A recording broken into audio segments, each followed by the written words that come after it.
Bhojpuri industry में खेसारी लाल अब गाना ना गई है।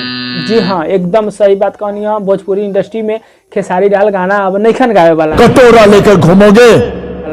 आखिर रीजन का बाटे, चल हम वीडियो में बना थे। चैनल पर नए हुए तो सब्सक्राइब कर लिया। हम बता दी कि ये ग्लोबल म्यूजिक जंक्शन जे बावे म्यूजिक कंपनी बावे, जेकरा मतलब केस भैला 2021 में बावे। केस के जे भी प्रक्रिया रहे 2021 के रहे, लेकिन अभी जे बावे कि ओकर एगो पोस्टर आइल हवे एक न्यूज चैनल के माध्यम से वायरल होल हवे कि अब जे बा कि खेसारी लाल गाना 2 साल तक ना गई है। ग्लोबल म्यूजिक कंपनी छोड़ के अलावा दूसर कंपनी में कोई गाना नहीं खेन गावे वाला। एक रीजन बाटे कि कुछ दिन पहले जे बावे कि Khesari Lal Yadav global music junction से जे बारन की 5 करोड़ रुपया ले रहन, 200 गाना देवे के रहे 30 मंथ, मतलब 2.5 साल के लगभग आसपास होता। लोग कहता 2 साल, लेकिन जब हम पूरा पढ़नी है पेपर देख सकता लोग तो 2.5 साल 30 मंथ मतलब 2.5 साल के आसपास होखेला। टाइम तो 2 साल ना बल्कि 2.5 साल में 200 गाना देवे के रहे, जिसमें खेसारी लाल 5 करोड़ रुपया एडवांस पहले ले रहन है।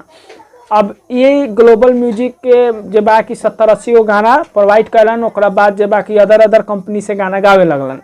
अब ये चीज़ के जे बा ग्लोबल म्यूजिक कंपनी जे बा केस शायद कैले रहे, तो अभी डिसीजन लास्ट निकल के आइल हवे कि अब जे बा 2 साल तक गाना जे बा दूसरा जन ना करिहन। अब दूसरा जन ना करिहन मतलब भोजपुरी इंडस्ट्री में सिर्फ एल्बम सॉन्ग ना करिहन, बाकी अगर मूवी में काम करे के बाद तो कर सकलन, कहीं स्टेज शो वगैरह प्रोग्राम अगर करावे के होखे उ कर सकलन, ओमे कोई आपत्ति नहीं खे। ई हाई कोर्ट के आदेश बा। मेन एगो जे बावे नु रीजन, अब उ लोग के खूब मजा आए जे लोग खेसारी से जलत रहलक है। जोर जोर से बोल के लोगों को स्कीमें बता दे। लेकिन जे लोग प्यार करत रहलक है यार, उ लोग ला बहुत दुख के बात बावे कि 2 साल तक गाना ना आई। हालांकि गाना अब सेटलमेंट ग्लोबल म्यूजिक कंपनी कर सकता, अगर उ चाही तो गाना आ सकेला। काहे से कि केस फाइल ग्लोबल म्यूजिक के ही बावे।